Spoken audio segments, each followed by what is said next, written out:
సంవత్సరాల తరబడి ఎన్ని మందులు వాడినా మీ మోకాల నొప్పులు తగ్గట్లేదా? ప్రాణ పెయిన్ క్లినిక్ లో అత్యాధునిక చికిత్స.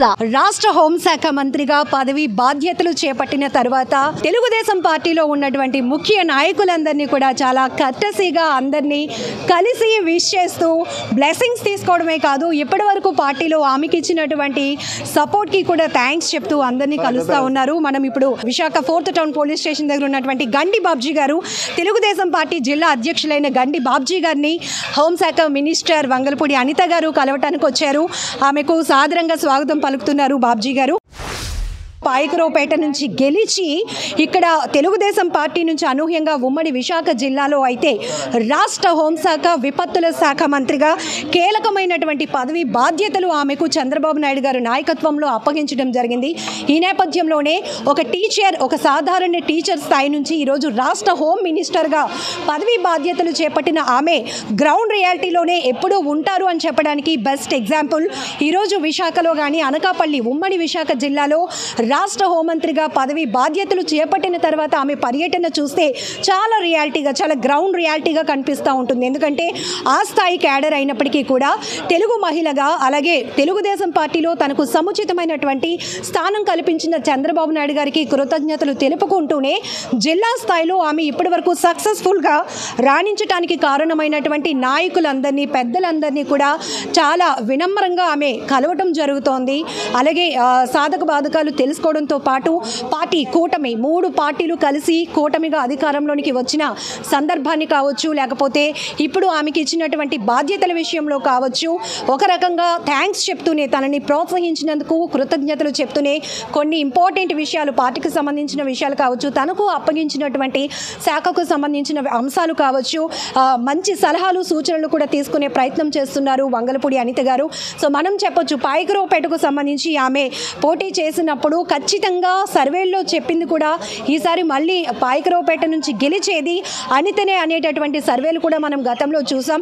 అనూహ్యంగా ఉమ్మడి విశాఖ జిల్లాలో చాలామంది సీనియర్ నేతలు ఉన్నప్పటికీ గతంలో కీలకమైనటువంటి పదవి బాధ్యతలు చేసిన వాళ్ళకి కూడా మంత్రి పదవులు దక్కలేని నేపథ్యంలో ఉమ్మడి విశాఖకు జిల్లాకు సంబంధించినటువంటి వంగలపూడి అనిత గారు ఒక సాధారణ టీచర్కి హోంశాఖ బాధ్యతలు అప్పగించడం అంటే మామూలు విషయం కాదు. ఎందుకంటే ఆమె చూపించినటువంటి ధైర్యం, తెగువ, లేకపోతే పార్టీ సంస్థాగత కార్యక్రమాల్లో ఆమెకు ఉన్నటువంటి అవగాహన కావచ్చు, గ్రౌండ్ రియాలిటీలో పబ్లిక్తో ఆమె ఉండేటటువంటి కనెక్టింగ్ కావచ్చు, ఇవన్నిటిని దృష్టిలో పెట్టుకొని ఈ శాఖకు ఆమె అయితేనే సరైన న్యాయం చేయగలుగుతారు. చాలా డేరింగ్గా తెలుగుదేశం పార్టీలో ఫైర్ బ్రాండ్ అనే ఒక ముద్ర వేసుకున్నటువంటి వంగలపూడి అనిత గారు అయితే ఈ శాఖకు ఖచ్చితమైన న్యాయం చేయగలుగుతారు అని. దిశకు వెళ్ళినప్పుడు అక్కడికి వెళ్ళండి, ఇక్కడికి వెళ్ళండి, ఇక్కడ కాదు అన్నారు. ఇప్పుడు ఏమనిపిస్తోంది? ఇప్పుడు నా దిశ కరెక్ట్గా అనిపిస్తుంది. సూపర్. అది ఎలాంటి డైరెక్షన్స్ ఇవ్వబోతున్నారు? దిశకి కూడా దిశ అని పేరే కాదు. లేదండి, దిశ అని పోలీస్ స్టేషన్ లేదు, ఎందుకంటే చట్టం లేదు కాబట్టి కంప్లీట్గా అది తీసేసి మహిళా పోలీస్ స్టేషన్ చెప్పి ఇంతకు ముందు ఉన్నది ఏదైతే ఉందో అదే దాన్ని కంటిన్యూ చేయాలని అనుకుంటున్నాం. ఎందుకంటే దిశ చట్టం ఉన్నట్టుగా దిశ పోలీస్ స్టేషన్స్ పెట్టి మభ్యపెట్టారు ఇంతవరకు. అలాంటి మోసం మేము చేయలేం కాబట్టి ఇంతకుముందు మహిళా పోలీస్ స్టేషన్ ఏదైతే ఉందో అదే మహిళా పోలీస్ స్టేషన్స్ని ఫర్దర్గా కూడా కంటిన్యూ చేయడం జరుగుతుంది. అట్ ద సేమ్ టైం ఏదైతే ఇంతకుముందు మేమైతే పోరాటం చేశామో అదే దిశలో ఈరోజు ఉమెన్ మీద ఎక్కడ కూడా అట్రాసిటీస్ జరగకుండా, ముఖ్యంగా ఆడపిల్లల మీద అఘాయిత్యాలు జరగకుండా చూసుకునేదానికి డిపార్ట్మెంట్ వాళ్ళందరినీ కూడా అలర్ట్ చేయడం జరుగుతుంది. వాళ్ళు కూడా మాతో కోఆపరేటివ్గా పనిచేయడానికి సిద్ధంగా ఉన్నారు. ఒక సాధారణ టీచర్ నుంచి మొదలైన మీ ప్రయాణం ఫైర్ బ్రాండ్గా తెలుగుదేశం పార్టీలో మీరు అనేక పోరాటాలు చేశారు, సక్సెస్ అయ్యారు. ఈరోజు ఒక మహిళా హోంమంత్రిగా మహిళా పోలీసులకు కూడా చాలా కష్టాలు ఉన్నాయి, గతంలో మీకు తెలుసు. సో ఇప్పుడు ఆ పవర్స్ మీ చేతిలో ఉన్నాయి, వాళ్ళకి మీరు ఎలాంటి అష్యూరెన్స్ ఇస్తారు? షూర్గానండి, ఎందుకంటే ఎక్కడెక్కడ ఇన్డెప్త్ కూడా నేను వెళ్ళాలి. ఛార్జ్ తీసుకున్న తర్వాత ఒకసారి వాళ్ళందరితో కూడా మాట్లాడతాను.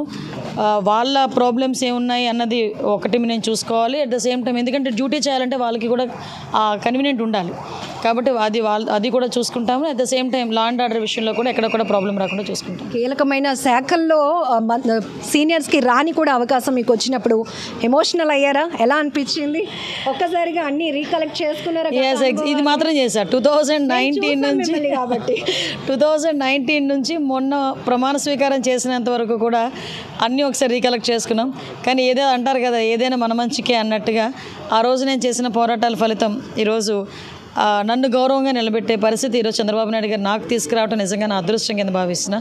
నేను ఆ రోజు చెప్పాను, ఈరోజు చెప్తున్నా, హోమ్ మినిస్టర్గా తెలుగుదేశం పార్టీ మార్క్ ఉంటుంది, చంద్రబాబు నాయుడు గారు మార్క్ ఉంటుంది. కంపల్సరీగా ఎట్టి పరిస్థితుల్లోనే చంద్రబాబు నాయుడు గారు కానీ, పార్టీకి కానీ, నాకు కానీ ఒక మచ్చ రాకుండా మాత్రం చేసుకుంటా. At the same time police department వాళ్ళకి కూడా ఎక్కడ ఒక చిన్న మరక అంటకుండా చూసుకుంటా. ఆ బాధ్యత అయితే మేము తీసుకుంటాం. ఇవన్నీ మళ్ళీ ప్రతి ఒక్కరిని కలుస్తున్నారు కర్టసీగా, ఒక కీలకమైన శాఖలో ఉన్నప్పటికీ కూడా ఈ రియాలిటీని ఎలా చూడాలి? రియాలిటీ కాదమ్మా, అది యాక్చువల్గా నువ్వు అన్నట్టు రియాలిటీయే. ఎందుకంటే వీళ్ళందరితో కలిసి పని చేసుకోవాలి. రేపు పొద్దున్న నేను వీళ్ళందరితో కలిసి పని చేసుకోవాలి. నేను వయసులో చిన్నదాన్ని, పొలిటికల్గా కూడా నాకు అనుభవం తక్కువ అయినప్పటికీ కూడా నాకు పెద్ద బాధ్యతను పెట్టారు. ఈ బాధ్యత అందరితో కలిపి నేను పని చేసుకోవాల్సిన అవసరం ఉంది. సో నాకు వీళ్ళ దగ్గర ఇగోస్ ఏమి ఉండవు. ఎందుకంటే అందరం కలిసి పని చేసుకున్న వాళ్ళమి, అందరూ అన్న చెల్లి అని పిలుచుకునే ఒక మంచి వాతావరణంలో ఉన్న వాళ్ళమి. సో అందరినీ కలుపుకొని అందరి సమక్షంలో అందరూ ఒపీనియన్స్ తీసుకొని ఫర్దర్గా అడ్మినిస్ట్రేషన్ చేయాలి. ఎందుకంటే వైజాగ్ని అనకూడదు కానీ భ్రష్టు పట్టించాడు. వైజాగ్లో ఏ ఆస్తి తాకట్లో ఉందో తెలియదు, అమ్మేసాడో తెలియదు. ఇందాక సర్క్యూట్ హౌస్ గురించి ఏదో మాట్లాడితే రేపు సర్క్యూట్ హౌస్ గురించి వస్తానని అంటే, ఉందా సర్క్యూట్ హౌస్ అని అడిగారు నన్ను. అంటే ఉందా, అమ్మేసాడా, తాకట్టు పెట్టేశాడా అన్న డౌట్ అనమాట వాళ్ళకి. ఏదో ఉందటండి, రేపు ఒకసారి వెళ్ళి చూసుకొని వస్తానన్నాను అనమాట. సో అలాంటి అనుమానాలు అందరికీ ఉన్నాయి. సో ఈరోజు మేము ఈ ఉత్తరాంధ్రాన్ని కానీ వైజాగ్ని రాజధానిగా చేసేస్తానని చెప్పిన పెద్ద మనిషి రాజధానిగా చేయడం పక్కన పెడితే మొత్తం అంతా భ్రష్టు పట్టించాడు. దీన్ని స్టిమ్యులేట్ చేయాలి. ఈరోజు ఋషికొండ మీద ఎంత పెద్ద విల్లా పెట్టాడు. ఏదో అంటారు కదా, తినేవాడు గట్ట మెతుకు మీద దాని మీద రాసి ఉంటుందంట. మనోడికి రాసి పెట్టలేదు, అంత బిల్డింగ్ కట్టుకున్నాడు కానీ ఉన్నాడు. లోపల అడుగు పెట్టడానికి వెళ్ళి కలర్తో చూసుకోవడానికి కూడా లేదు జగన్మోహన్ రెడ్డి. అఫ్కోర్స్ అదే అంటారు కదా, ఏదో రాసిపెట్టి ఉండాలంటారు కదా, ఆ జగన్మోహన్ రెడ్డికి లేదు. ఆ సంగతి ఇప్పుడు తెలిసింది. Of course what ever it may be. First priority ఏంటి మీరు మీ ఫోకస్? గంజా నిర్మూలించాలి. ఎందుకంటే గంజాయి ఎక్కడ రవాణా జరుగుతుంది, గంజాయి డ్రగ్స్ ఎక్కడ దొరుకుతున్నాయంటే దాని మూలాలు ఆంధ్రప్రదేశ్లో చూపిస్తున్నారు. అందులోనే గంజాయి అనేసరికి దాని మూలం విశాఖపట్నంలో చూపిస్తున్నారు. విశాఖపట్నంలో అరకు, పాడేరు, నర్సీపట్నం అటువైపు ఏరియాస్ నుంచి గంజాయి ఎక్కువ సప్లై అవుతుంది. ముఖ్యంగా ఎంత దారుణమైన సిచ్యువేషన్స్ అంటే వైజాగ్లో కొన్ని ప్లేసెస్లో అయితే రాత్రి 1 of the time 8 దాటిన తర్వాత ఆ ఏరియాస్లోకి ఎవరు వెళ్ళలేరు. గంజాయి బ్యాచ్ అంత ఎక్కువగా పెట్టలేకపోతున్నారు. అంతకన్నా దయనీయమైన పరిస్థితి ఏంటంటే 5వ తరగతి 6th క్లాస్ 5th క్లాస్ చదువుకున్న పిల్లలు కూడా స్కూల్స్లో గంజాయి తీసుకుంటున్నారు. అది మందు కన్నా కాస్ట్ తక్కువ ఉన్నా లేకపోతే అది ఎందుకు వాళ్ళు అంతలా అడిక్ట్ అవుతున్నారో తెలియట్లేదు. కానీ అంత మేరకున్న దాన్ని మనం 80% కంట్రోల్ చేయాలి. అందువలన మూలాలు ఎక్కడున్నాయి, దానికి ఎలా చేయాలి అన్నది నేను ఒకసారి రేపే మన సిపి గారు వాళ్ళతో మాట్లాడి డిస్కస్ చేసుకొని, వాళ్ళందరితో డిస్కస్ చేసుకొని ఒక కార్యాచరణ పెట్టుకొని ఫస్ట్ మేము గంజాయి డ్రగ్స్ మీద ఉక్కుపాదం మోపుతాం. ఈ విషయంలో మా పార్టీ వాళ్ళు ఫోన్లు చేసినా కూడా ఉపేక్షించేది లేదు. ఇది మాత్రం క్లియర్. రాష్ట్ర మహిళలకు ఒక మహిళా హోంమంత్రి ఇచ్చే భరోసా ఏదో అంటారు కదా, ఊపిరి పీల్చుకోండి అని. నేను ఆంధ్రప్రదేశ్ రాష్ట్ర మహిళలకు చెప్తున్నాను, హ్యాపీగా పడుకోండి. ఉన్నది చంద్రబాబు నాయుడు గారు, అక్కడ ఉన్నది ముఖ్యమంత్రి హోదాలో చంద్రబాబు నాయుడు గారు, అతనికి తోడుగా పవన్ కళ్యాణ్ గారు. సో ఎక్కడా కూడా ఆడపిల్లలకు అన్యాయం జరగకుండా చూసుకునే బాధ్యత మేము తీసుకుంటాం. Hearty congratulations madam from Suman TV. So ఖచ్చితంగా ఫస్ట్గా హోంమంత్రిగా బాధ్యతలు చేపట్టిన తర్వాత రాష్ట్రంలో వేళ్ళూనుకొని ఉన్నటువంటి ప్రధాన సమస్య డ్రగ్స్ అండ్ గాంజా, దీనిపైన పూర్తి స్థాయిలో ఫోకస్ చేస్తానంటున్నారు. రాష్ట్ర మహిళలంతా కూడా ఊపిరి పీల్చుకోండి. ఎందుకంటే చంద్రబాబు గారి నాయకత్వంలో ఆయన ముఖ్యమంత్రిగా ఉన్నారు, రాష్ట్ర హోంమంత్రిగా ఒక మహిళగా నేనున్నాను, అనేకమైన సమస్యలు చూసి వచ్చాను కాబట్టి ఖచ్చితంగా మీ అందరికీ అండగా నిలబడతాను అంటున్నారు రాష్ట్ర హోంశాఖ మంత్రి వంగలపూడి అనిత గారు. కెమెరా పర్సన్ శేఖర్తో లక్ష్మి, సుమన్ టీవీ, వైజాగ్.